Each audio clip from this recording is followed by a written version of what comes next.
Hey, you guys. Welcome back to the Home-Based Revolution podcast. Esther, thank you so much for coming on with me today. If I knew my expiration date, what would I do differently now?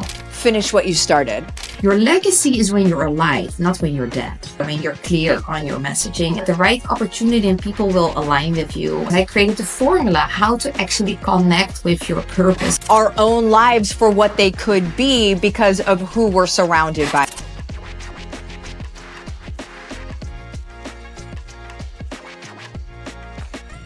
Hey, you guys. Welcome back to the Home-Based Revolution podcast. This is my friend, Esther Wildenberg. I am beyond stoked. Like you might hear in my voice right now, my energy is at 12 or 13 on a scale of 1 to 10. And it's because what we're about to jump into is we're jumping into purpose. We're jumping into empowerment. We're jumping into what rules ? We're jumping into all of these concepts that a lot of people on an everyday basis, they get stuck in the mucky muck of, quite frankly, a bunch of uninspired people's view of the world. And whenever we get stuck in that, we cannot help but not really see our own lives for what they could be because of who we're surrounded by, right? And so, Esther, thank you so much for coming on with me today. We are going to have, a blast, I think. We will, like always. Yes, like always. Yay. Okay. Well, Esther, first of all, do you want to just kind of give the rundown of, who you are, what you do, blah, blah, blah. And then we're going to get into just some fun talks. I'd love to. I want to keep it very short because I have a very long lifetime of experience behind me, but I'll keep it short. I think there's the main thing that's very important to know is that I had an accident at the age of 23 where I had 2 near-death experiences that changed my life and my career path, and even the people I'm dating, everything shifted by being really clear on my life purpose and why I'm here. And so that put me on a trajectory of a lot of involvement, personal development and growth, and also not wanting to be working in a corporate environment, being my own boss, being an entrepreneur and do things on my terms.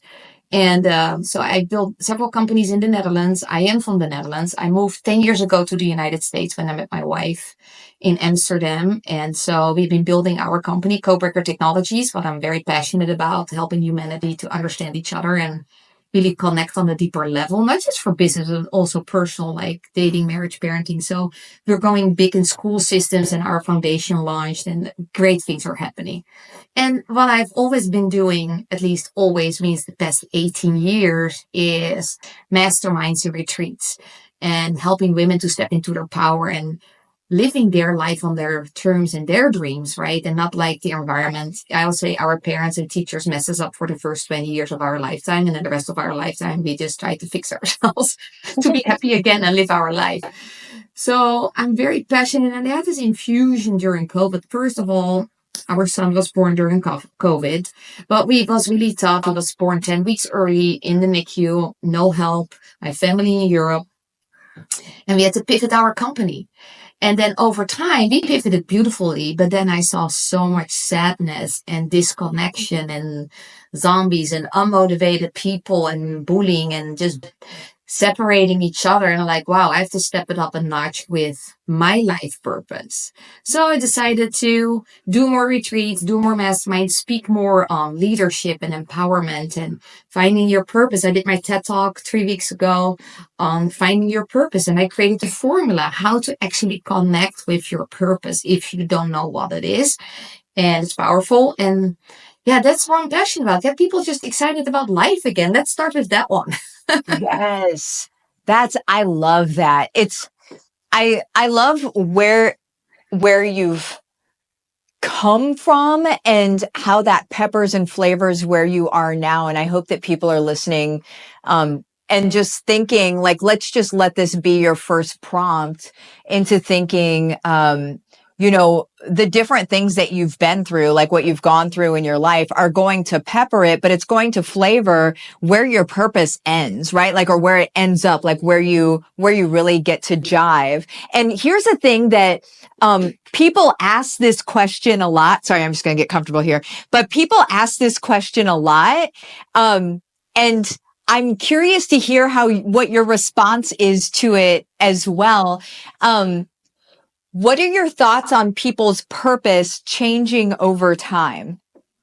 It can change over time. I don't think anything is forever or for the whole lifetime. The same with, there's only a few people that have their first date be their lifetime partner. It's very rare that people have their first job be their job for their lifetime, right? And I believe purpose is the same thing. Maybe we're inspired to be a mom, and that's our purpose for a long time. And then we're empty nesters, and we get passionate about something else. And so, or in my case, like, I had a lot of passion for building my business in retreats, and then I became a mom, and suddenly I had a split thinking and a split identity and purpose, like being the best mom as I can be and being a great business owner and still living my passion of empowering women. So I don't think it has to be one. I think it can be two or three, and it can be one, and then suddenly think, no, that is fulfilled. I want to do something else. And I think when you meet people and surround yourself with different people or different environment, things shift. I never thought I would be a speaker. But when I moved to the United States, Sharon was speaking on stage, and I was put on stage, and suddenly people asked, I want to hear more of you, and can you speak at my event? And I'm like, I never planned that or thought about that, but it happened and became a purpose because I knew I can reach way more people when I speak in front of an audience than doing one-on-ones, or how it goes. So I think shift over time when we enter a new phase of our lifetime. And that's why people say, yeah, only have one life purpose. I don't believe that. Our soul comes here for so many experiences that it cannot just be one, right? Yeah.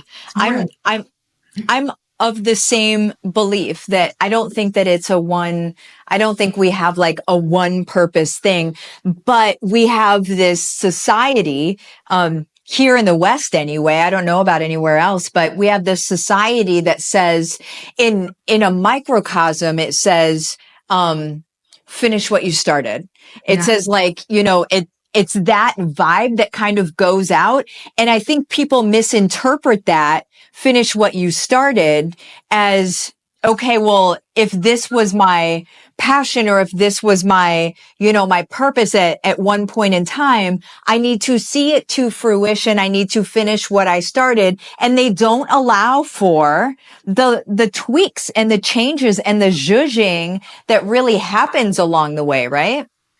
Yeah, it is when it feels finished for you, not when the outside world thinks it should be finished, or when I retire, or, when the kids are out of the home, or when I make this much money, or when I have so many followers. Like, I don't care about any of that. So Right. it's when you feel it's finished for you, like either it's not your passion anymore, you found something else, or it is complete for you, whatever that looks like. And maybe the outside said it's not complete. I don't care. Like, I've started many things over time, and if it doesn't vibe or the energy is not flowing and there's not fulfilling, it means it's a dead end. And so put it on the side, go on a beautiful nature walk, bring your journal, and just be quiet in silent solitude and write down everything that comes to you. And the beautiful thing is there will be something new for you. It's not that difficult, right? Yes. It's I love that. allowing. I think allowing is a big word. Allowing that to happen and not being attached to what people think about it. People are so attached to other people's opinions. Like, when we can stop the attachment to the outcome and the attachment to people, what they think about you or what you're doing, Yep. and allow just things to flow, what makes you happy at the end of the day, what makes you jump out of bed, what makes you go to bed like, I had an amazing day. That's all that really matters. You're on your own path. Yeah. That's wisdom right there. That's a gold nugget. If you guys are listening, tag this part, and come back to it later, because that paralyzed me in my own business for probably a year and a half or so. What other people thought of X, Y, and Z, right? I ended up trying to, trying to like be somebody amongst my peers. And then after about a year and a half, I realized that none of that mattered because my peers are not who I'm serving. Who I'm serving are these other people, but I got so caught up in what these other people thought of me that the people that mattered most, I was still serving them, but not to my like real capacity and my capabilities. It was really, I was like, it was almost like a dancing bear for people that didn't even matter. And it's not even like they asked me to dance. It was some weird thing that happened in my own head where I was like, oh, I need to dance for these people. And, I hope that soundbite isn't taken out because that'll be taken out of context. But, No, I get it. And I think a lot of people do that. And yeah, I think I really never have done that. Maybe when I was really young, in my teenagers, young 20s, when we all want to fit in. But yeah, it's also maybe the Dutch culture is a little bit more direct and focused on themselves. They're very kind and serving, but less distracted than here in America. Here it's all about how many followers and how much money you can make and freedom and opportunity. And I'm like, yeah, that the number one value I have is freedom, but it's my version of freedom. yeah, Right? It's yes, how I want to leave a legacy. And I tell people, your legacy is when you're alive, not when you're dead. And people get so hang up, I want to leave a legacy for when I'm dead. I was like, who cares when you're dead? I can promise you, people will cry for a week and then you're off the radar.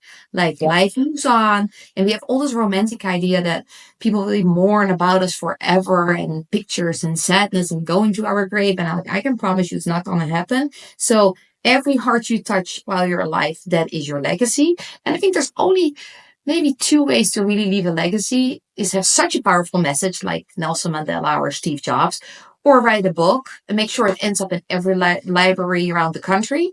You have a chance. You have maybe a shot to leave a legacy, but it is just right now. Like, and people get so hang up. Like, this country is so fascinating to me too. Their thinking is so different than the European culture. It's so focused on money and fortune and fame. And I talk about the 8 forms of wealth. I said money is just one of them. And fame and fortune is going to be a killer of any happiness.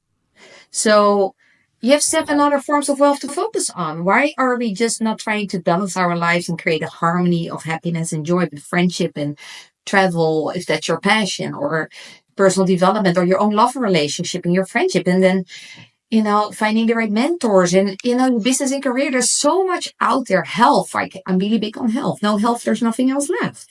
And so it's just so undermined here in this country, all those topics that I know I'm big on getting some things done. yeah. I'm the same way. And you're right with wealth. And I love that you're saying that, people always think they want to be like millionaires. First of all, millionaires, not even it anymore. Like that's going to last you maybe 2 years. But like they're all focused on that and thinking that that is the goal, but that's not the goal, because what's going to happen is when you get there, if you're not careful, it turns into what next, what next, what next. And it's just another money thing. And you're just chasing this money. And all the while, your kids are getting taller. You're like, you don't know these people that live with you. And that's, you have to be aware of that. I think for me, in my own world, I think wealth to me looks like not worrying about how much things cost. That's the money part of it. It's not how much money do I have. It's not worrying about anything. And then it's wealth is more like, how much time do I get to spend with my daughter every day? How many times do I get to hear my husband laugh in an unencumbered way? A free laugh, like where you just have joy in the home, like that sort of like, those are the things these days that matter to me more than anything else. Am I in a position where people can't tell me what to do? it's one of my values, right? That's what freedom means to me. Am I living my life in a way that nobody else can tell me what to do? Like that's another thing, whether it's health related or whether it's, job related or whatever. Am I in a position where I call the shots? And so what does wealth mean to you today then, Esther? My wealth is, the freedom of not worrying. Like, take out the worry part, Yeah. that we're healthy. In our family, we're all healthy. And I think that's the number one wealth we have, because I know being in an accident in the hospital for 5 months and a rehab for 3 years, if you don't have your health, literally everything else falls away. For me, health is my number one wealth. I think that my family with Sherry and Kai and my dog Polo, and Yeah. then my extended family, my friends, my family in the Netherlands, um, and just having fun. Travel as well for me. I love traveling the world, seeing other countries and the beauty of nature and food and people and languages. So I've been to, I think, 49 or 50 countries now. European style, not American style. Let me phrase that right. Really being there for 2 weeks or longer to really absorb what's real there, right? So that I think is my wealth. And then the money is just a reflection of that I can do what I want to do. People come to tell me what to do or where to go, or, you know, there's one thing I hate it when people tell me what to do. I hate it. I think it's called oppositional. What is it? Oppositional defiance disorder. Yeah. ODD. They gave it a name. Of course, in the US, we give everything a name, but, oppositional defiance disorder. And I'm like, that's all day long. But it's because when people tell me what to do, a lot of times it's real stupid. And I'm Yeah. like, well, I'm not going to do that dumb thing that you just said. Like, that's not going to happen in my world. Um, Tell me so I want to hear about your retreats. Um, can you think of, or I'm sure you can, let me phrase this differently. What is the biggest transformation that you've seen from somebody from the moment they came to a retreat to a couple days later? What's the biggest transformation you've seen in someone? A lot of transformation happens already in 3 days. It's 3, 4, or 5 days, whatever I do.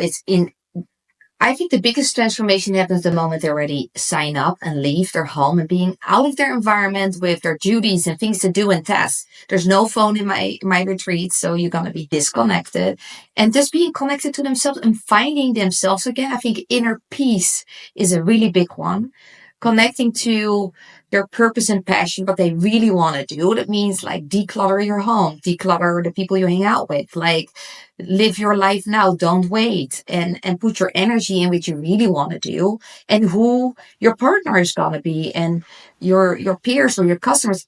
Most of it is transformational retreats on really reconnecting with their true self Yeah. and just creating that environment. And I do a lot of outdoor sessions and meditation and cool things, and then group sessions. And it's really just the fact that they just have inner peace, that they are okay and what they actually want to do is the right time to do it now and not wait. I think that's a really big one. Another one is really big. A lot of women, I only do women retreats, women only. A lot of women that come to my retreat are single and they want to connect with finding their soulmate, their life partner. And when women are successful, it becomes harder because they became very masculine. That's also what I stepped into my masculine side to get the things done I wanted to do, right? So it's finding that balance between masculine and feminine and the omega alpha part in relationships. And it's lost because we want to be independent as women and make money and be our own. And then we're so much independent on our own and making a lot of money, but now we're single. And now to find the guy that can keep up with that Yeah. is hard. So I helped them. I found a formula to manifest in 90 days your love of your life. And it works every single time. So I created it. So I'm hosting a women's retreat in 2 weeks again, and they're all single. And there we go again. They're Oh making my money. gosh. They do most of the time what they love, not all of them, but they all want to find their love, the love of their life. But it has to be love here Yeah. and love all parts of you. And then we can So day one is all about self-love and healing of the heart, connecting to your soul. And then day two, we're going to open up to the universe, and day three, we're just going to tie it all together. So there, it's powerful, but I think that are the main things, finding that inner peace and also being okay, being single, because there's nothing wrong with being single. Like Right. it's Yeah. I think if I have to give it one word, I would say inner peace. Yeah. Oh, It's I a big like that. I like that. I felt I felt you walking down the road of becoming a matchmaker there for a second. I was like, oh my word, I think maybe this is in the cards if all the single people are coming to you. it's not that hard, but you have to find your most important values in all areas. And when it's not a 9 or 10, then it's not the one. But we Yeah. settle for less, and then it's all exciting for a year, and then we break up again. We settle for average. You settle a better someone than no one. And that's where you also block the opportunity to find the one. Yeah. And and we're going a little off course, but why not? So Sorry about that. why not? We're just gonna do it. There's I hear a lot of people talk about this and wondering what your thoughts are. Whenever you see relationships start off in a very fiery sort of, I can't live without them and blah, blah, blah, those ones aren't typically the ones that last the longest, right? It's the ones that it's like you very quietly, almost energetically are attracted to each other and you sort of like work it out. And it's a very organic feel as opposed to this consuming nature of, what people feel like is their soulmate is that consuming nature one. Whereas you realize like, for those of us that are in more longer term relationships, my relationship with Mike was it was slow and it was, like it was not this sort of fiery whatever, but I see him as my soulmate 100% too. Yeah, Sherry and I started off very slow. Like I lived in Amsterdam and Sherry lived in Las Vegas when we met. So there's not such a thing as going fast, but I think it helped us to really connect on a deeper level, having really long conversations and travel. It's long. You have to take like an 11-hour flight to see each other. So it's not like, hey, let's go. It's Yeah. intentional spending time together, see each other, and then not see each other for weeks, but have long conversations to connect. And I notice when people are so in your face about their relationship and only positive, like some people I see post about their partner every day and like, what are you trying to prove to me? But it's not, sometimes we post sometimes when it's an anniversary or when we have a hard time. Like we went through a really hard time in our relationship with COVID and having a baby and pivoting the company and no help. Like, and finding out who am I? Like I had this little identity crisis. Like, oh, I used to be just a business owner, entrepreneur, and a wife, and now I'm so much more. Like, where do I spend my time and how do I show up in the world? And I had to catch myself in that little pickle, but it's like I believe in slow and staying really connected and have conversations. And it's okay to have a tough time in your relationship. It doesn't mean you really have to go in divorce right away. It's also such a trend. Like, okay, we have been fighting a little bit and now I will go for someone because the in-love phase is so easy, right? The first Yeah. years are like, you're my one.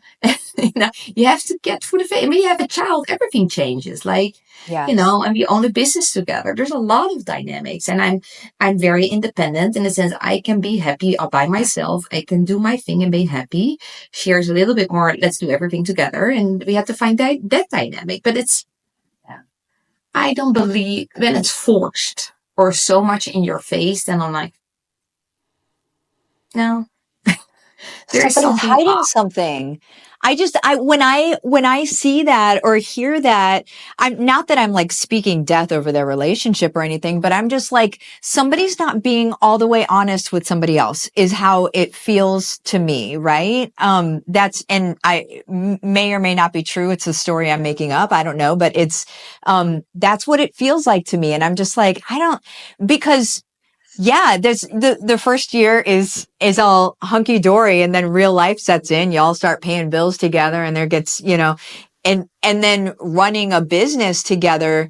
People will ask Mike and I, how do you guys work in this business together. And I half joke because it's real, but I'm always like, well, we've been through a lot of therapy, like we had to learn how to talk to each other. We had to learn how to be able to communicate in a way that he wasn't going to push my buttons and I wasn't going to push his buttons, and be able to coexist in this whole thing. But how do you and Sherry work together? I'll ask you the question everybody asks me. How do you guys make it work together?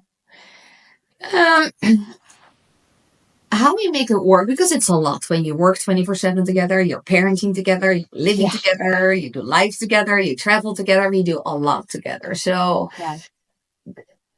we let each other just do our own day. So I have my own office, she has her own office. I do a lot in our company, Codebreaker Technologies, but I'm also doing a lot in my empowerment retreats, mastermind. So I finding that balance. And then when Kai comes home, it's all about Kai. He gets our attention and time and playtime. Like last night, I built a whole train track with him and we played with trains for 2 hours, right? So it's important, and it's hard to find that one-on-one time. So we do date nights, and we just went to Greece, Santorini together as just a couple, no business and no Kai. And so we said, how can you do that 2 weeks without your son? I said, it's healthy for us and it's healthy for him, because that's how you keep the love in the environment. And it's good for him to learn that he's not included in everything, because he goes with us everywhere. We travel a lot and we want to give him that experience, but it's also healthy to do our own thing. And he knows that for me, we travel a lot for the business. So he's used to being home with the nanny.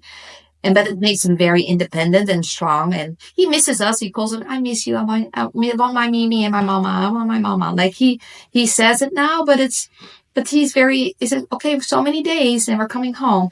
And in our relationship, yeah, we needed therapy too. I think that everybody needs it. Like, Yeah. and consulting and getting advice from people that already have walked the path or that is their expertise, right? Yep. We have similar personality types. It's on one hand very easy. We like the same things. On the other hand, we both are very independent and both very want to do our own thing, right? And we're both like action takers, not necessarily implementers. So, it is it's communication, making time for each other. And a long time in Kai was little, we didn't have any time for each other. So we had to find that time and make time and finding a nanny and building in all those things. Yeah. But it's not easy. Nobody says it's easy, but you have to put the effort into it and put work in it. And it's just like building a business is an ongoing journey. It's the same with a relationship, and there will be ups and downs and great moments and not so great moments. And it's what are you gonna do with it? How fast can you pivot out of it and finding each other? I think that's the best thing I can share about. I love it. I love it. So I want to touch on this for the people that are listening right now, and they're listening to, us talk about, sort of living our passions, living our purpose, how we do it with our significant other in our businesses, how we make that work. And I want to kind of address the question mark that might be going on in people's heads right now, and just thinking, well, I love the sound of that. And I even probably love the sound that it's not easy. I think people appreciate hearing that something isn't easy because that's truthful. But I want to address the question mark in people's heads where they're like, well, how do I really know what mine is? How do I get to the seed? How do I get to like the core of it? So then I can see what it looks like to build a business on top of that, to then have the relationship, to then have the, and then. So like, what would you say to somebody, Esther, in a couple questions maybe to ask themselves? I know you've got a book coming up, but a couple questions to maybe ask themselves right now in the car or wherever they're listening to this about what, how to be able to determine what their purpose might be. The purpose, I created a formula because most people don't know how to connect with the purpose because they're just not slowing down. Yeah. So my formula is impact. So the I stands for intuition. Do you trust your intuition? That's question number one, because most people don't. That's why they don't listen to it. But are you willing to listen to your intuition? Because then the message will come. So the M stands for message. And how to receive the message, there's only one way. And I tell people, go on a hike, go to nature, go into the mountains, the lake, the beach, like wherever, by yourself. No distractions. Bring a journal and a pen and a bottle of water, and that's it. And walk just for an hour, and then find a beautiful spot where you're going to write down every feeling, every thought, every idea without overthinking. You're just going to write. And when you have a moment that you feel like the chills or excitement or goosebumps or a smile on your face, that's what you circle, because that is connected to your purpose. So P stands for purpose. And purpose can be anything. People get so hang up, oh, I have to be the next Nelson Mandela or Steve Jobs. No, you don't.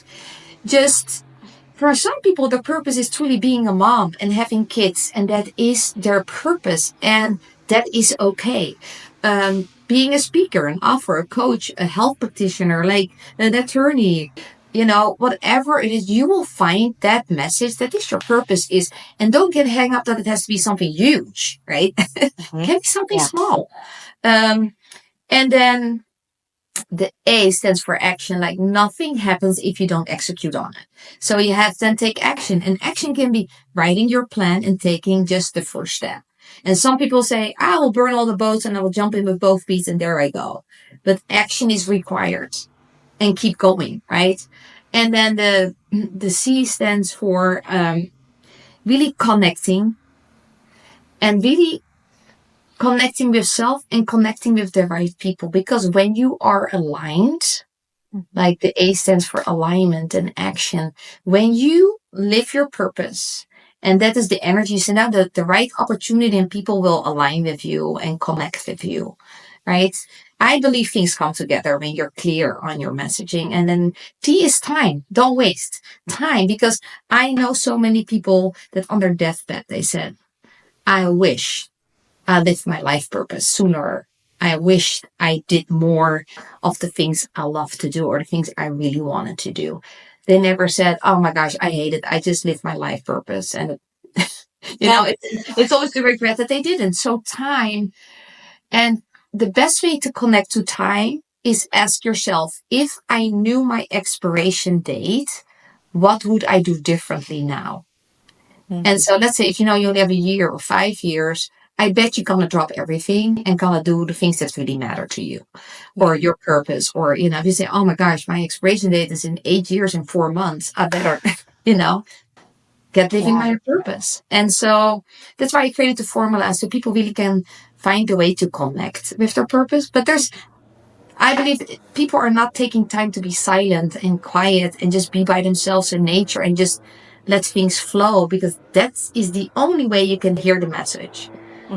Right? And trust your intuition. Like, there's so many times in my lifetime I had to trust my intuition, and when I don't listen, I regret it every single time. So I learned to listen to it, even if the whole world thinks I'm crazy. Which is normal, and that's totally okay. for most of us. Yeah. I love that.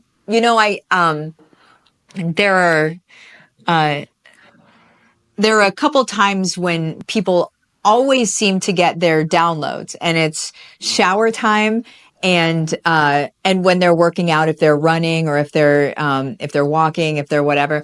And I saw a conversation about it one day, and I realized that those two things have something in common, and it's that we're unencumbered by like other things typically. Usually whenever we're doing that, we're alone and we're quiet and but we're having our own me time. And I love the going out and just having a bottle of water and your pen and your paper and just letting things materialize as they're supposed to materialize. I think that's very, very cool. I think that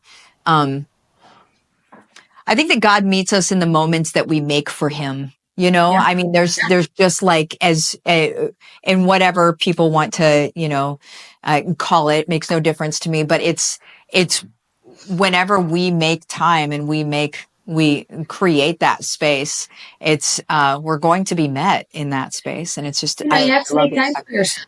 If you don't make time for yourself, you just live somebody else's life. And then so in the morning, I do my meditation. I walk the dog on the beach. You know, I take Kai to school, but I have that me time. And Yeah, that's where I connect and get clarity for my day and ideas for the day. And it doesn't need to be big. Like let's get away from the idea that everything has to be big. This country is about everything has to be big and huge, like from the meal on your yeah, plate to, you know, your dreams and passions. But there are little messages every single day. Like there are little things that are coming to you. And that even when I walk like, oh, I should call this person. Oh, I should text this person. And it's always someone different with a different message that has to come through and we don't listen to because too busy. Like we pick up our phones 2,600 times a day on average, right? And when you try to work, you get Instagram and Facebook and email and text and calls coming in. I have no notifications on when I'm working, there's no notifications. I have 3 hours in the morning where I do my projects. No emails, no calls, no meetings, no distraction. So by noon, I'm already fulfilled of my day. I got everything done I needed to do for me and my company. And in the afternoon, I do my meetings because every meeting leads to more work. Every email leads to more work. It's never just like, hey, Esther, I just want to say I love you. Thank you for everything you do. It's always, can you do this for me? I need this. I'm like, yeah. so I push that to the afternoon. I love that. You know, I never thought of it that way.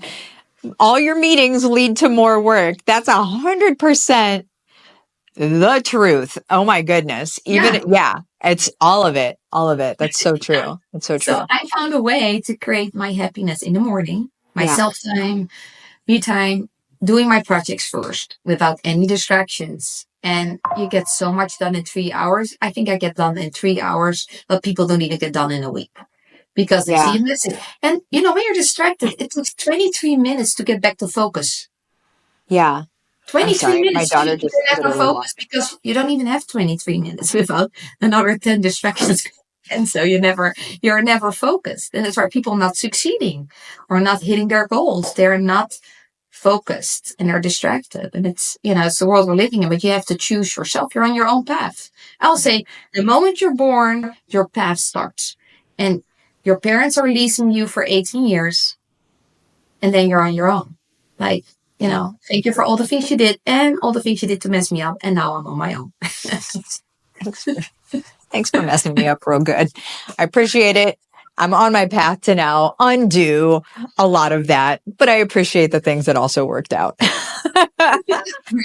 That is so funny. Well, tell me, okay, let's wrap this up talking about how people can reach out to you about your retreats. And then also I want to hear about your book that's going to be coming out.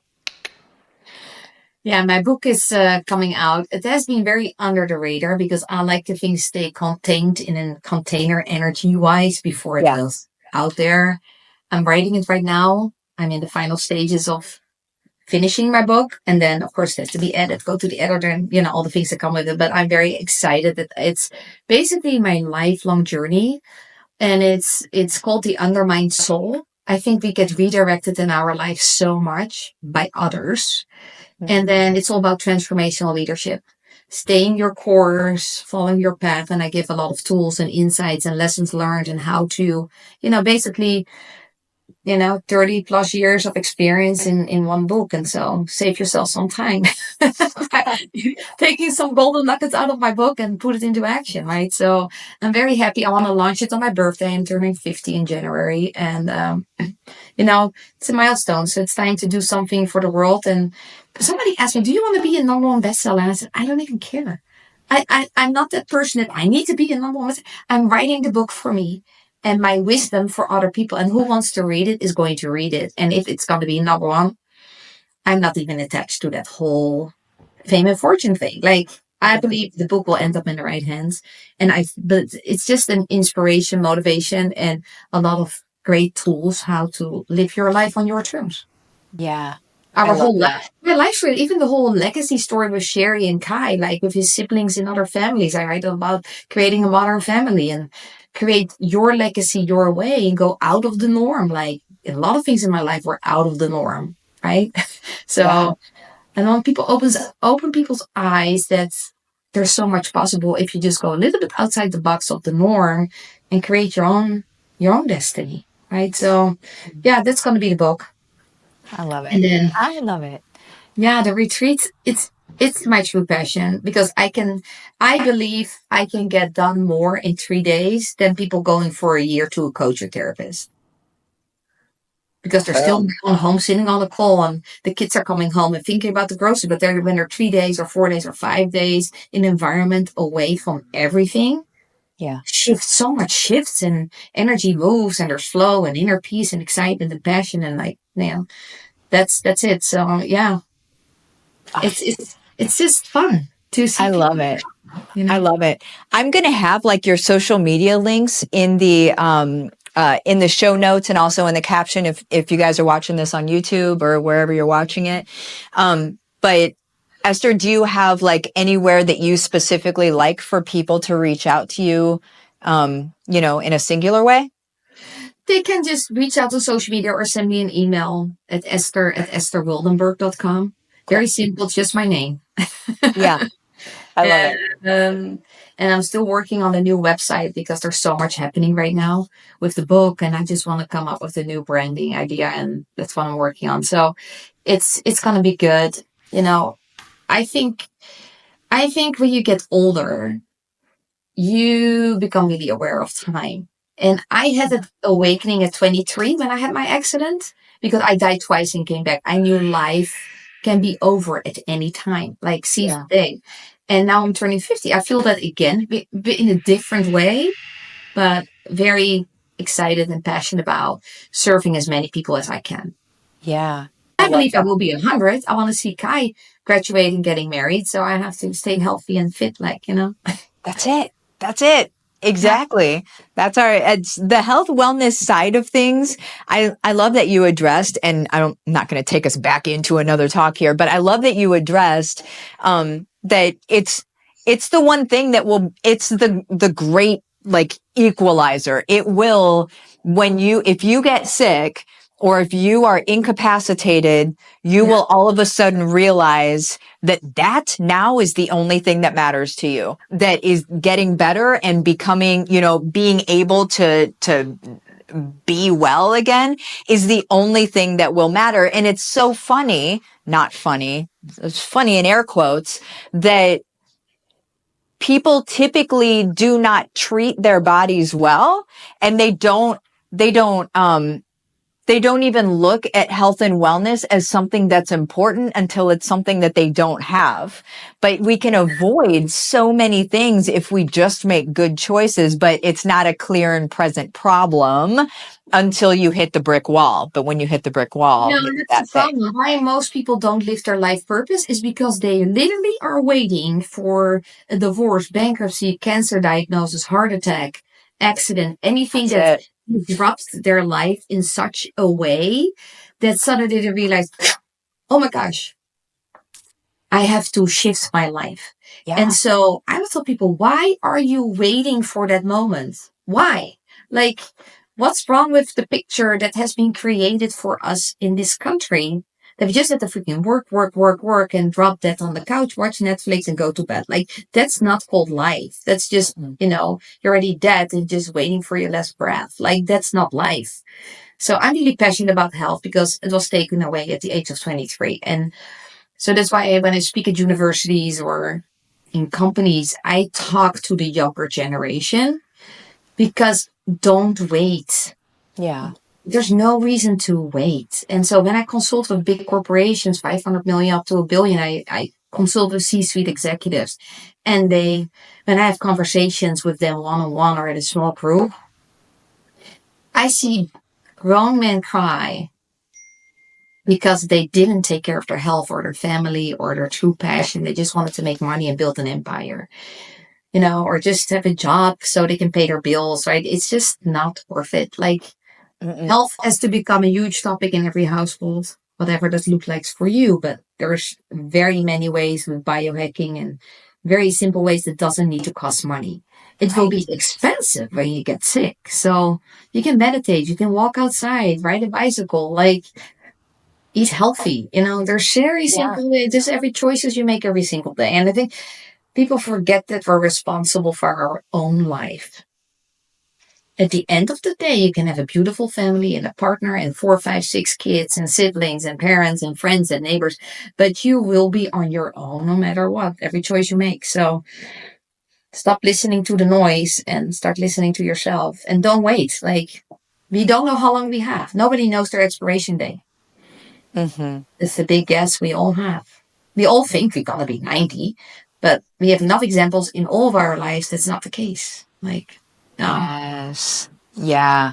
That's it. I think that's a great place to end on, just for people to just sit and sort of, ponder their own mortality. But I like that's this. I mean, it really is something that we need to. It's a very interesting thing. Whenever we take responsibility and we take control of our own health and wellness, the domino effect that has on the rest of your life, and you taking accountability and responsibility for other areas of your life, is almost immediate and almost 100%. That when you take responsibility for the hardest thing to take responsibility for, which is your health and wellness, when you do that, all of a sudden everything else comes into focus, and you can now do things that you didn't think were possible in other areas of your life, which is just, I think, a very exciting thing whenever people realize that. But it's sort of Yeah. like the skeleton key for everything else. Yeah. I also tell people, write your own funeral speech and speak it out loud while you're still alive. Oh, And it wow. should right away. That's I do in my retreats. They have to write their own funeral speech. Eulogies. And they all cry because they realize all the things, how they want to be known for, what they want to be known for, the things they accomplished this lifetime, that at least half of it they didn't even do yet. Wow. Oh, like that. That's And good. I'm like, wow, right? So and then it creates this passion. I have to go do this, and also inner peace. Okay, I still have time. I can do it now, right? So Yes. yeah, there's so many simple exercises that get people just moving. I love it.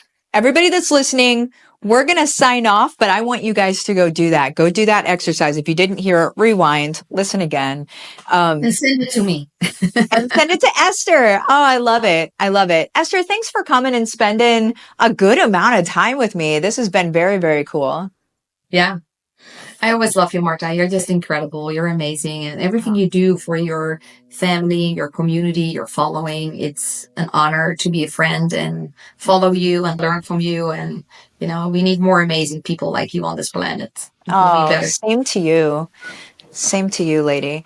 Well, everybody, to be able to follow Esther, find Esther, the links are all over the place next to this video in the show notes. If you're watching, depending on where you're watching, it's nearby. The links are nearby. So make sure that you do that. Esther, thanks again. Everybody, we will see you next time, and you have an awesome day. Bye-bye.